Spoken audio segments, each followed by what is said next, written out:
Bonjour et bienvenue sur votre chaîne d'information Sahel Info. Si vous êtes nouveau, n'oubliez surtout pas de vous abonner pour ne plus rien manquer sur l'actualité au Sahel, car l'information vous donne accès au monde. Au cours de la traditionnelle présentation de vœux du gouvernement au président de transition, le Premier ministre, Dr Shogel Kokala Maïga, a fait le point des axes stratégiques de son plan d'action gouvernemental, PAG, notamment le renforcement de la sécurité sur l'ensemble du territoire, les réformes politiques et institutionnelles, l'organisation des élections générales, la promotion de la bonne gouvernance et l'adoption d'un pacte de stabilité. Selon le chef du gouvernement, dans l'exercice des responsabilités publiques, le passage d'une année à l'autre offre l'opportunité de mesurer le chemin parcouru et de prendre des résolutions pour l'avenir. Il nous offre surtout l'occasion de rendre grâce à Allah, le miséricordieux, le très miséricordieux qui, dans sa mansuétude et sa bonté infinie, nous donne le privilège de vivre la succession des saisons, expression achevée de son omnipotence, de son omniscience et de son omniprésence, a-t-il ajouté, avant de rendre un vibrant hommage à toutes les victimes civiles et militaires, maliens comme citoyens d'autres pays, de cette crise imposée à notre peuple depuis plus d'une décennie. Dans son discours, il a salué de façon particulière l'engagement, la détermination et le sacrifice des forces armées et de sécurité de notre pays et leurs partenaires. Au président de la transition, il dira, les hautes charges que vous assumez avec responsabilité et avec une conscience aiguë du sens de l'État et de la mission que Dieu le Tout-Puissant et le destin vous ont confiée, sont aujourd'hui exercées dans un esprit de sacerdoce, parce que vous avez pleinement conscience de la délicatesse de votre mission, à un moment historique de la vie de notre pays. À ses dires, pendant plus de 40 ans de vie politique active intense, il a toujours cherché, obstinément, il a prié Dieu tous les jours, parfois il a même rêvé d'une rencontre avec un ou des patriotes, avec qui ils pourront cheminer ensemble, un moment, pour réaliser de grandes choses pour le Mali, son pays qui lui a tout donné, lui, fils de paysan qui, pendant près d'une décennie, marchait tous les jours à pied, plus de 25 km aller, retour pour pouvoir fréquenter assidûment l'école de la République, parfois sans avoir de quoi se nourrir quand les cantines scolaires n'étaient pas approvisionnées, a-t-il rappelé.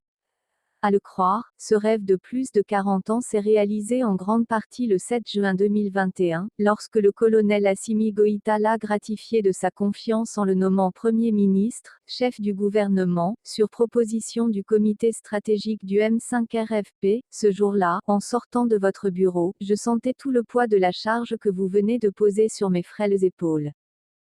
Ce jour-là, Monsieur le Président, je voyais défiler sous mes yeux, comme dans un film, les images de ces milliers de fils de paysans, d'éleveurs, de pêcheurs, de petits commerçants, qui ne peuvent plus aller à l'école comme moi il y a de cela 60 ans, ne peuvent plus aller cultiver leurs champs, ne peuvent plus faire paître leurs animaux, ne peuvent plus aller à la pêche, ne peuvent plus aller dans les foires pour acheter ou échanger leurs produits vitaux, a martelé le Premier ministre Maïga. Et de poursuivre que le jour de sa nomination, comme dans un film de cauchemar, il voyait défiler sous ses yeux les images de ces vaillants soldats de notre armée, certains à la fleur de l'âge, tombés sur le champ d'honneur, parfois enterrés dans des fosses communes sans sépulture digne de leur sacrifice. Il ajoutera que ce jour-là, il pensait, avec une douleur et une compassion infinie, à leurs enfants devenus trop tôt orphelins, à leurs épouses devenues trop tôt des veuves éplorées et inconsolables, à leurs parents et amis trop tôt endeuillés vivant dans la douleur.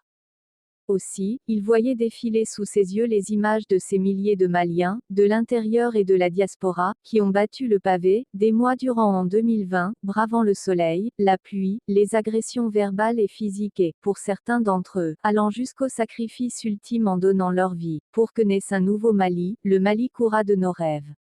Ce jour-là, Monsieur le Président, je pensais aussi et surtout à la place du Mali dans le concert des nations africaines, jadis respectées ou craint, mais qui est devenu aujourd'hui, faute de leadership patriotique éclairé, le grand malade, la risée des autres nations, a-t-il laissé entendre. À en croire le Premier ministre, ce jour-là, il s'est engagé, corps et âme, en se faisant le serment de ne pas décevoir le président de la transition, de mériter chaque jour sa confiance, ne pas décevoir les millions de Maliens, de l'intérieur et de la diaspora, qui ont fondé leur espoir sur l'entente, la compréhension mutuelle, voire la complicité positive et la réussite du duo, président de la transition, Premier ministre, pour faire aboutir leur aspiration au redressement du Mali.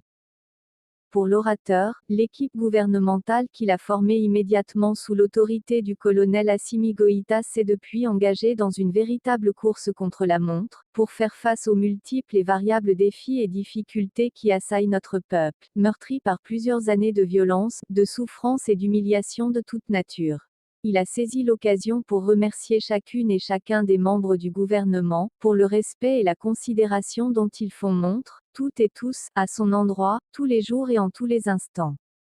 Les circonstances particulières révèlent le destin des grands hommes d'État. C'est dans ces circonstances que j'ai l'honneur de vous adresser, au nom de l'ensemble des membres du gouvernement et au mien propre, nos vœux sincères de santé, de longévité, de bonheur et de réussite. En vous renouvelant ma ferme détermination ainsi que l'engagement de l'ensemble du gouvernement à continuer à servir le Mali, sous votre direction, je formule également des souhaits de paix, de stabilité, de concorde, de cohésion sociale, de vivre ensemble, de réconciliation nationale et de prospérité pour notre pays, le Mali, éprouvé par plusieurs années d'une crise complexe et profonde, a indiqué le chef du gouvernement. Au dire du Premier ministre, Dr Shogel Kokala Maïga, grâce à l'engagement sans faille du président de la transition et son patriotisme reconnu de tous, notre pays, meurtri et traumatisé, retrouve, fort heureusement et progressivement, la confiance en l'avenir et l'espoir en des lendemains meilleurs. Et de préciser que l'espoir de se relever de l'instabilité chronique, de l'insécurité, du terrorisme et de la pauvreté qui sont autant de défis hypothéquant l'avenir de notre jeunesse. En effet, dit-il, dans le sursaut national collectif, dans l'union et le rassemblement des Maliens, il n'y a pas de défis insurmontables face à la détermination du peuple malien dont l'aspiration à la paix, à la stabilité et à une gouvernance vertueuse est au cœur des priorités du gouvernement.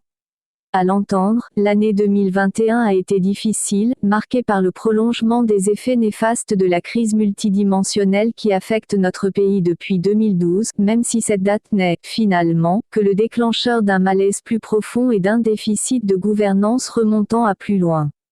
Et de poursuivre que pour mettre fin à cette spirale, le président avait instruit au gouvernement, au cours du Conseil des ministres du 16 juin 2021, des directives et des orientations claires afin de répondre à l'aspiration profonde de notre peuple ayant conduit au changement du 18 août 2020, puis à la rectification de la trajectoire de la transition, le 24 mai 2021. Sur la base de ces directives, le gouvernement s'est doté, en 6 semaines, comme promis, d'un plan d'action gouvernemental, PAG, bâti autour de 4 axes stratégiques que sont, le renforcement de la sécurité sur l'ensemble du territoire, les réformes politiques et institutionnelles, l'organisation des élections générales, la promotion de la bonne gouvernance et l'adoption d'un pacte de stabilité. Après l'adoption du plan d'action gouvernemental par le Conseil national de transition, CNT, le 2 août 2021, le gouvernement est résolument engagé et déterminé à traduire en actes concrets les actions prioritaires contenues dans le dit plan.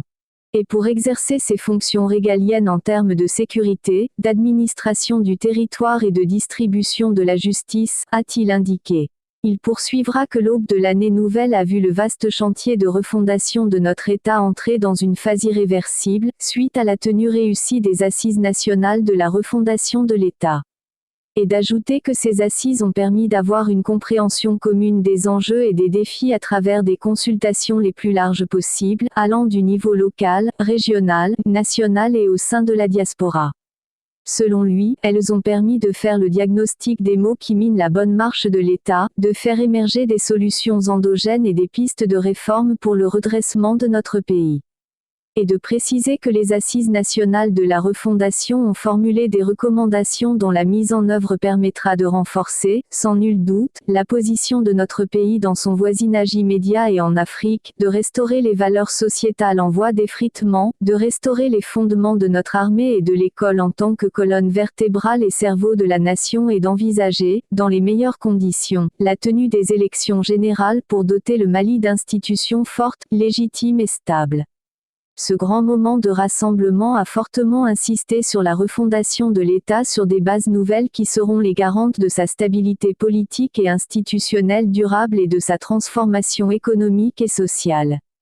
Des préalables qui permettront à notre pays, à moyen et long terme, de compter parmi le peloton de tête des pays africains progressistes et dans le concert des nations, a laissé entendre Dr Shogel. Dans son réquisitoire, il a rassuré le président qu'il revient au gouvernement, en coordination avec le comité de suivi-évaluation qui sera incessamment mis en place, de traduire la forte demande de réforme et de redressement du Mali. Nous allons nous y atteler, conformément à vos orientations, en priorisant les actions, qui seront déclinées en plan d'action avec une identification précise de chaque ministère en charge de l'exécution des activités, a-t-il conclu. C'était tout pour cette tranche d'information. Nous espérons avoir pu au mieux vous informer, alors n'oubliez surtout pas de vous abonner pour ne plus rien manquer sur l'actualité africaine et internationale.